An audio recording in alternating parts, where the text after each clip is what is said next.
Hello বাচ্চারা, আজকে আমি তোমাদেরকে পড়াবো তিনটি বাংলা কবিতা। সে কবিতাগুলোর নাম হলো 1.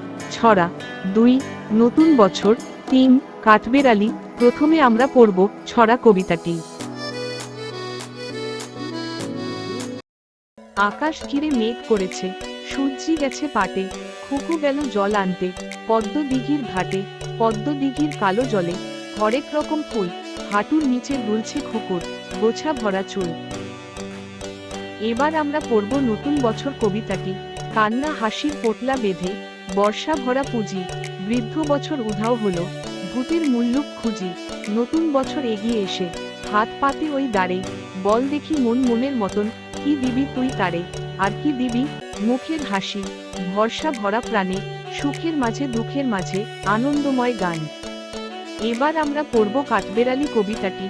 কাঠবিড়ালি কাঠবিড়ালি, পেয়ারা তুমি খাও, গুড় মুড়ি খাও, দুধ ভাত খাও, বাতাবি লেবু লাও, বিড়াল বাচ্চা কুকুরছানা তাও, ছোচা তুমি, তোমার সাথে আরি আমার যাও।